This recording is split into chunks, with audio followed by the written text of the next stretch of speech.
Stephen A. Williams, president and founder of the creditrepairshop.com, and in today's video, we're going to talk about the different ways that debt collectors can take your money. And I want to make you aware of this because if you don't know this information, things can happen to you and you'll be like, I didn't know that they could do that. And I'm going to talk about it in a way utilizing one of my close friends who I met in 1992. His name is Marwan Otala. It's been a rough week for me, honestly. It's been a rough week. I mean, managing business, family, and then my very close friend passed away this past Tuesday. If you're watching this video, 12/6/2024, my very close friend that I met when we were in our 20s in 1992 passed away. And he was a businessman. He was a risk taker, family man. He did a lot. He did a lot. And I'm going to miss him. He would call me. He would send me stuff when he was overseas. He would send me stuff when he came back home. He had recently just got remarried and a baby on the way. And, it's sometimes stuff happens when you don't expect it. But I could tell you that he made a lot of money and he lost a lot of money.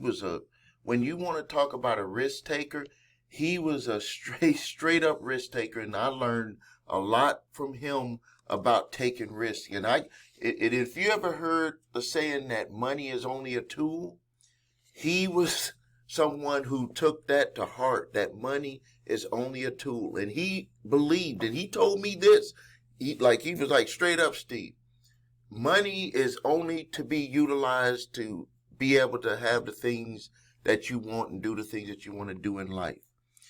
And I remember I used to be in the horse breeding business. Actually, it was my wife's business. It was her dream, and I supported her in it. And we used to have these parties where we would invite business associates from my other business. I knew him from my advertising business, and we would invite him and his family over with other friends and family and other business associates to our farm. We had this big farm. My wife had like 30 horses out there where she was breeding and selling them and training and doing all the stuff in the Arabian horse business. And I remember, how when someone passes away, like a lot of stuff runs through your mind of the things that you talked about, stuff that happened. And one of the things that came to my mind was I was cooking some barbecue wings. And if you know me and my family, if you ever talk to my family, they always be like, make sure when I'm putting on some wings, they'll be like, make sure you cook them all the way. Make sure that they're cooked. They be telling me, make sure that they like burnt, because I was notorious for not letting the chicken wings and chicken that was on the barbecue grill cook all the way through. And so now I've learned my lesson on that. But when that was one of the stories that popped up, because when I was cooking the barbecue at the party that we had at our farm, he was like, Steve, those wings are raw. And I was like, no, they're not. And he was like, turn them over. And I was like, oh, okay. He was like, you need to keep turning them, because you're cooking one side, but you got to cook the other side too. I don't know what I was thinking. I didn't go to school for cooking. But some of the other things that came up when I was, just, I guess, sitting in my office chair, just, number one, getting over the shock. And then after I got over the shock, do I need to even talk about this? And then I was like, my channel is for this type of stuff, because the thing when it comes to credit and debt is that stuff happens. It don't happen the way that you want it to happen. And so for like what I'm going to go over with you here with the different ways that debt collectors can get your money and affect your life, I want to talk about that. But this is for my grandchildren. This is for my children also. So if you're watching this video, because some of the times people don't do things until they are affected by them. And Marwan was like this. His personality was very strong. And when his credit got messed up, he was like, I don't need to worry about this stuff. I'll just pay cash for everything. And I was telling him, well, you do got to worry about this stuff. And yes, you can pay cash for everything, but you do got to worry about this stuff.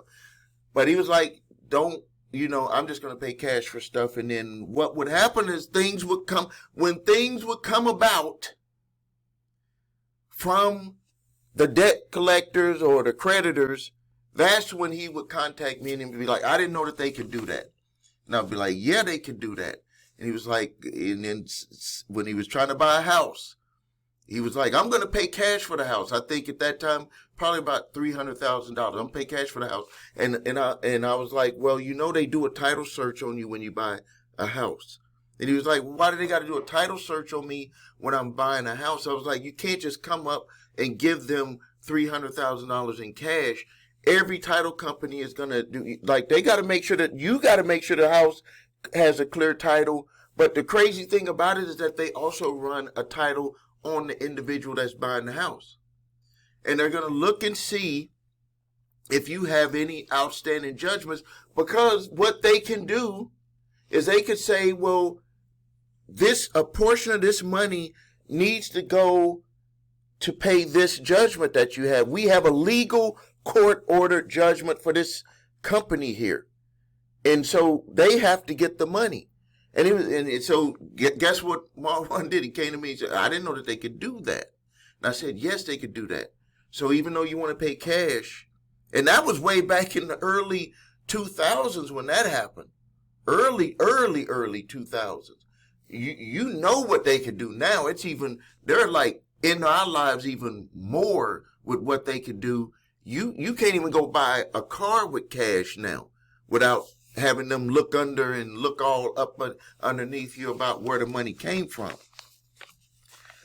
So that was one of them. That was one instance. Another instance that happened was his bank account got raided by an old creditor. And he was like, I didn't know that they could do that. I was like, yes, they can do that. So that gets me to where I want to make it clear to you, because some people don't do things until it happens to them. But the great thing about me making these videos, and I had a gentleman call me or contact my office this week, and this is exactly what he said. Said, Steve, I've been watching your videos for the longest. I've been watching the ones about getting sued, watching the one with debt collectors, all of this. I didn't even have the issue. My credit it needs to get worked on, but I didn't have any of those issues that were like to the forefront. And then guess what happened? You heard that knock at the door? Knock at the door, court summons. And he was like, I know exactly what to do now. So right now, watching this video, you don't know when you're going to need this information. But it's my job to expose you to it, so when it happens, you don't be in a panic. Because that gentleman, when he contacted us, he was like, I'm not in a panic.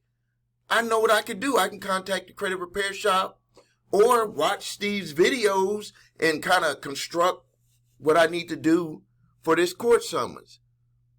So I think that that's part of the job that I'm doing. Like, a lot of people think that I'm like trying to get people afraid and do this. Well, the one thing that is the truth is that most of us don't move or do anything until something bad happens. Like, we'll just procrastinate. And so what I'm doing is I'm like making you aware. So if you're aware of it, of something that can happen, then when it does happen, it's not like a shock. Just think, If you're not aware and it happens, that's a shock to your system. That's a panic. That's an emotional outburst. But just imagine if you know about it and then it happens, it's like, oh, I'm aware. Now you're more focused on the creativity of doing something about it, about taking action, because you're, number one, aware that it can happen. Number two, aware of the things that can happen if you don't do anything about it. So you don't get into that shock mode of not doing anything, of being paralyzed. So these are the different ways that debt collectors can take your money. Please like this video. Please like this video for me also, because we need to get this information into more hands of individuals who might need credit repair help, debt help, dealing with court summons, whatever it is, all encompassing with credit and debt. All right, so different ways that debt collectors and creditors can take your money. The number one way that they can take your money, which most of you already know about, is they can garnish your wages. If you are a W-2 worker, they can garnish your wages. In some states, if you're a 1099 employee or a 1099 contractor, they can submit to your, this is the way that they do it. So if you're a 1099 contractor, what they can do is they can get a court order to attach to that company that you have a contract with. So if you are just a flat out 1099 worker where they're just paying you, and then you can do 1099 somewhere else, 1099 somewhere else, that's going to be difficult for them to do anything about.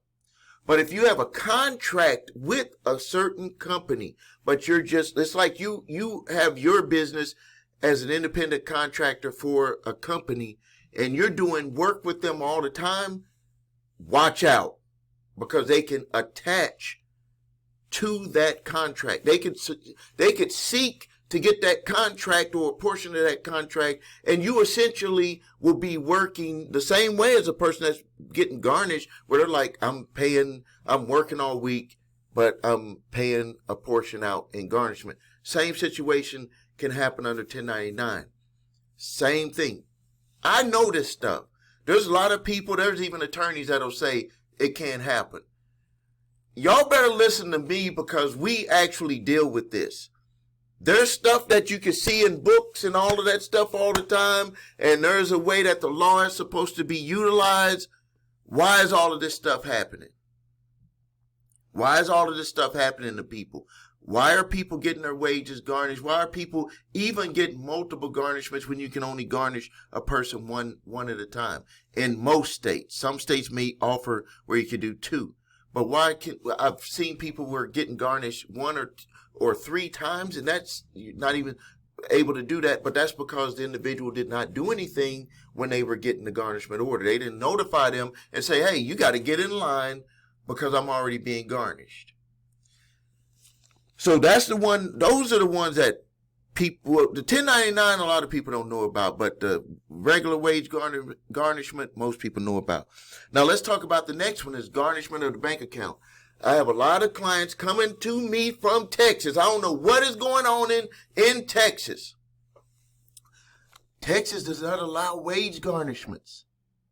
They do not allow wage garnishments. And for years, it's been something that has just been like, you could put that in your back pocket and walk around and say, okay, I got a judgment in Texas, but there's nothing you could do about it. Well, what they've been doing, and there's been an uptick, and I made a video on this about 2 years ago. You can go and look it up. They are tearing up bank accounts. People are waking up in the morning, bank account has been frozen, or bank account has been raided legally by a debt collector or the original creditor. Imagine waking up. You're getting ready to go get a coffee at Starbucks, or you're getting ready to go do whatever. Or maybe you got to pay the rent or pay the mortgage, and the money is not there. That's because they got a writ of garnishment of your bank account. And that type of stuff can happen without people knowing about it, because people will get a default judgment thinking that, oh, it doesn't matter, I'm not going to pay it anyway. Go do what you're going to do. And they think that it's just going to stop there. They wake up in the morning and they got a writ of garnishment, and now they're taking the money directly out your bank account. We don't want to be in that type of situation. The next one is assets. Depending on your state, depending on the type of asset, they can take real estate, they could take automobiles. I've seen it where people own restaurants came in, took restaurant equipment. I mean, it's crazy. It's crazy. I've seen with which they have a right to do with the rent-to-own companies, where they'll go and they want to go get the furniture and stuff. I don't know, stuff is used, but they actually go and get that stuff. And so you can, there in certain states, you got to look up your state's laws, but they can take assets. Now, here is the big one, though, when it comes to assets. This is one that a lot of attorneys don't even know about. Debt collection attorneys know about it. And because I came across, invited, because I was spying for y'all inside of this debt collection network. And they caught me, so they don't even send me information anymore. So they caught me, but, we're doing some things to be able to get some information. Because I used to remember, if you look back at some of my older videos, I had details about debt portfolios that were being offered out and how much they were paying. Like, we thought it was pennies on the dollar. It was like 0.0000 pennies on the dollar, 0.0000 pennies on the dollar that they were buying the debt for.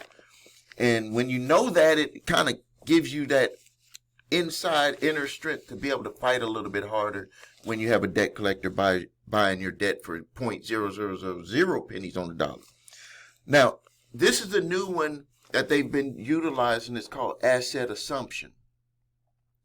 So an asset assumption would be like this. Let me give you an example. Let's just say that you have a vehicle and they are able to take, like you got two vehicles and they're both in your name and both of them have payments on them, because this was like a way of protection of people. Even with attorneys, they would be like telling you, hey, they can't take this asset because you have a mortgage. You have a loan on it, a lien against it from the finance company, or you have a house, like a rental property, and it's got, it's financed. They not gonna try to take it. They might put a lien on that mortgage, on the house that you have, and on the cars, they're just gonna leave them alone. Well, this is what they're doing. This is what they talked about in that webinar with the debt collectors, is that they do asset assumptions. So let's say that you have two vehicles and they know that they could take one of the vehicles. What they'll do is with the debtor's examination, they'll want to know how much you owe on those two vehicles. And let's just say that you paid down one, you were aggressive, or let's just say that the value is up on one of them, because used cars sell for a lot more than they used to sell for. And these debt collectors, what they do is they want to get, they want to be creative on ways that they can collect money. So what they did is they were like, well, we can assume the vehicle. We could get the vehicle. First, we get the judge to order that we'll take the vehicle. And next thing that come to mind is that they'll be like, well, you can't take the vehicle because there's lien against it. They've done that debtor's examination and they've done their research on what the value of that vehicle is. And they'll be like, well, we could pay off that vehicle and we could sell it and maybe make 3, 4, 5, depending on what type of vehicle it is, how they factor out what they believe they can sell that vehicle for. A lot of times they've already got these relationships put together where they will call, like, like the Pawn Stars, where the pawn shop guys, where they would call in a person and be like, oh, or the storage wars, they'd be like, I'll pay, they find something in the storage and they take it to someone who collects for that stuff, and they'll be like, well, it's worth this, but we'll pay you right now for it. That's exactly what they do when it would come to a vehicle or something. And then with say you have a rental property and you owe on that rental property, they do the same thing. They do an assessment on the property. They look at all of these hedge funds and these different investors that are out there. All they got to do is call one of the We Buy Ugly Houses people and say, if we pay off this mortgage on this property because we're going to take it from this debtor, from this judgment that we have, how much will you pay us? And let's just say that the property is worth $150,000, and remember, you put a down payment on it and you've been paying on it, or your tenants have been paying on it, it's paid down. And they're like, well, we'll pay you $150,000. We'll pay you exactly what it's worth, or we'll pay you $125,000. And you know that there's $50,000 in equity. They're going to make $25,000 on getting the property. Let's say that you only owe like $100,000 on it now because you've been paying on it, or your tenants have been paying on it. So it's $100,000 that you still own on the mortgage. It's worth $150,000. The We Buy Ugly Houses people are like, we're not going to pay you exactly what it's owed. We want a deal. So they say, we'll pay you $125,000. They're like, great. We're going to go seize that asset, that property, for $100,000. We're going to pay it off, that $100,000. We're going to come right over to you. After that, we could even do a double closing, sell it to you for $125,000. Now we just made $25,000 on the debt that this individual owed. I've seen this done that way, and they're even doing it for people who have interest in business. So these are the things that I want to make you aware of, because if you have the level of awareness, it will make you be able to make it through any of these situations. All right, if you need help with your credit, please visit us at thecreditrepairshop.com. Watch the video, What Makes a Difference, so you can see my 8-point validation process, my two-phase settlement process. If you need your credit reports and scores, go to the website your3scores.com to grab your TransUnion, Equifax, and Experian credit reports and all 3 scores.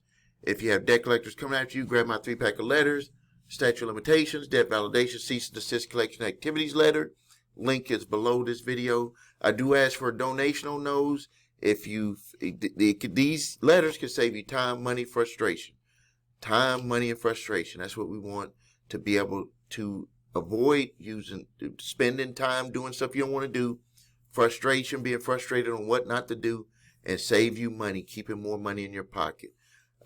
If you have court summons where you're getting sued by debt collectors or original creditors, links are also below on this video. Please like this video, subscribe to the channel, post your questions and comments. This is Stephen A. Williams, President and Founder of thecreditrepairshop.com.